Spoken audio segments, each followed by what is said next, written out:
ఓం నమో వెంకటేశాయ. కలియుగ దైవం శ్రీ వెంకటేశ్వర స్వామి మా ఇలవేల్పు దేవుడు. ఈరోజు దేశ విదేశాల్లో కాదు ప్రపంచ వ్యాప్తంగా ఉన్న తెలుగు వారందరూ, అలాగే ఈరోజు ఇండియాలోనే పాపులర్ పుణ్యక్షేత్రం. ఈరోజు దేశ విదేశాల నుంచి రోజుకి కొన్ని లక్షల మంది దర్శనానికి వస్తారు. ఈరోజు స్వామివారి ఆశీర్వాదం తీసుకోవడానికి ఇక్కడికి వస్తూనే ఉంటారు. అలాంటి పుణ్యక్షేత్రంలో అసలు ఏం జరుగుతుంది, అసలు ఎవరు దీనికి కారకులు, మానవ తప్పిదాలు రోజు రోజుకి ఎక్కువైపోతున్నాయంటే దానికి ఎవరు బాధ్యులు అని చెప్పి ఒకసారి పునరాలోచన చేసుకోవాల్సిన అవసరం ఎంతైనా ఉంది. ఎందుకంటే ఈరోజు పవిత్ర పుణ్యక్షేత్రం తిరుమల కలియుగ దైవం వెంకటేశ్వర స్వామి పాదాల దగ్గరికి వచ్చేది ఏంటంటే వాళ్ళ మొక్కులు తీర్చుకోవడానికి, వాళ్ళ బాధలు చెప్పుకోవడానికి. ఈరోజు స్వామివారి దగ్గరికి పోతే మనకి ఎట్లయినా ఈరోజు ఒక ఫలితం దక్కుతుందన్న ధైర్యమో హోప్తో అక్కడికి వస్తారు. కానీ అక్కడ రోజు రోజుకి మానవ తప్పిదాలు ఎక్కువైపోయి తిరుమల పుణ్యక్షేత్రం కాస్త ఈరోజు దళారీ వ్యవస్థకి ఒక ల్యాండ్ మార్క్ లాగా తయారైపోయింది. తిరుమల పుణ్యక్షేత్రంలో అడుగడుగున దళారీ వ్యవస్థ ఉందన్నది నమ్మలేని సత్యం, ఈరోజు నమ్మలేని నిజంలాగా తయారైంది. ఎందుకంటే తిరుమల పుణ్యక్షేత్రంలో ఈరోజు కొండ మీద నువ్వు బస్సు ఎక్కినప్పటి నుంచి కొండ మీద ఎంట్రుకలు సమర్పించే దగ్గర అవ్వచ్చు, లేకపోతే కళ్యాణగట్ట దగ్గర నుంచి, లేకపోతే దర్శనం దగ్గర నుంచి, లేకపోతే లడ్డు ప్రసాదాల దగ్గర నుంచి, అన్న ప్రసాదం దగ్గర నుంచి, షాపుల దగ్గర నుంచి అన్ని చోట్ల దళారీ వ్యవస్థ ఎక్కువైపోయి అక్కడికి వచ్చే భక్తుల్ని ఈరోజు పీల్చి పిప్పి చేసే పరిస్థితి తయారైపోయింది. ఈరోజు తిరుమల దర్శనం ఎవరైనా సర్వదర్శనం కాకుండా నార్మల్ ఏదైనా కొంచెం ప్రయారిటీ దర్శనం పోవాలనుకుంటే ఈరోజు ఖచ్చితంగా కొన్ని వేల రూపాయలు చెల్లించాల్సిన అవసరము, లేకపోతే వాళ్ళకి ప్రయారిటీ దర్శనమో, లేకపోతే బ్రేక్ దర్శనమో, లేకపోతే ఇంకొక దర్శనమో చేయలేని పరిస్థితి తయారైపోయింది. ఈరోజు పవిత్ర పుణ్యక్షేత్రం తిరుమలలో ఈ విఐపి దర్శనాలు, లేకపోతే వివిఐపి దర్శనాలు, లేకపోతే అక్కడున్న ఎంప్లాయీస్ కోటాలో వచ్చే దర్శనాలకు డబ్బులకు అమ్ముకునే ఈ దళారులు ఎక్కువైపోయి పుణ్యక్షేత్రం కాస్త ఈరోజు డబ్బులు వసూలు చేసే వసూలు రాజాలు ఎక్కువైపోయారన్న పరిస్థితి తయారైపోయింది. ఈరోజు తిరుమల పుణ్యక్షేత్రానికి అసలు నన్ను అడిగితే వివిఐపీల దర్శనాలు అవసరమా, అసలు వివిఐపీ దర్శనాలు యాక్చువల్ పర్పస్ ఏంది, అసలు జరుగుతున్నది ఏంది, అక్కడ జరుగుతున్న వాస్తవాలను ఒకసారి మనం చూస్తే నిజంగా కళ్ళు వెళ్ళబోయే పరిస్థితి.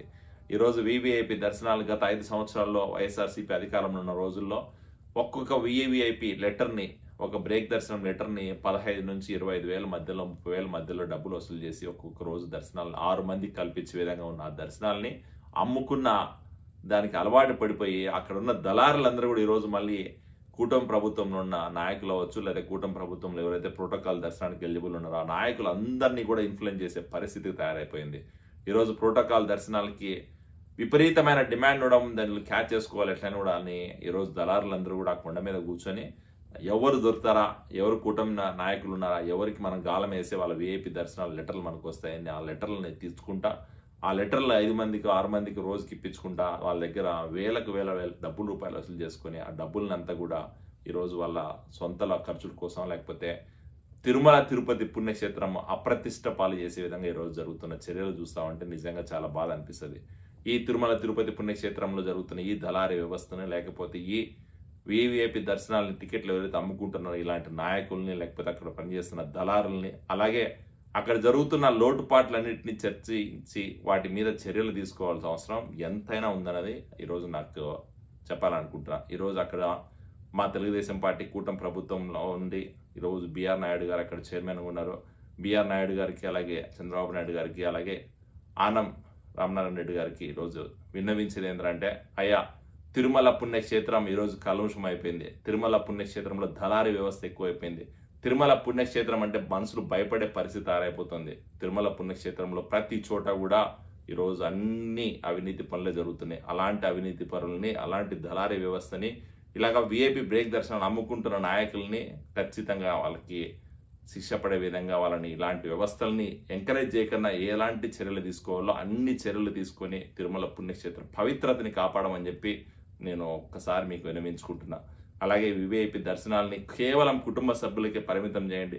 అసలు బయట వాళ్ళకి ఇవ్వాల్సిన అవసరం ఏముంది? అసలు విఐపి దర్శనాలు అంటే విఐపిలానే ఉండాలి, కానీ ప్రతి ఒక్కడు విఐపి దర్శనమే, ప్రతి ఒక్కడు ప్రోటోకాల్ దర్శనమే, ప్రతి ఒక్కడు పొద్దున్నే బ్రేక్ దర్శనం అని చెప్పి లెటర్లు ఎత్తుకుపోయేది. ఆ లెటర్లు తీసుకొని అమ్ముకునేవాడు అమ్ముకోక మళ్ళీ బయట తీసుకొచ్చి మౌత్ పబ్లిసిటీ చేయడం. ఈరోజు పరిస్థితి ఎట్లా తయారైపోయిందంటే ఆ విఐపి దర్శనాలు కూడా మనకి చెడ్డ పేరు తీసుకొచ్చే పరిస్థితి తయారైపోయింది. కాబట్టి ఖచ్చితంగా వీటి మీద తగిన చర్యలు తీసుకోవాలని చెప్పి మనస్ఫూర్తిగా కోరుకుంటున్నా. గోవిందా గోవిందా.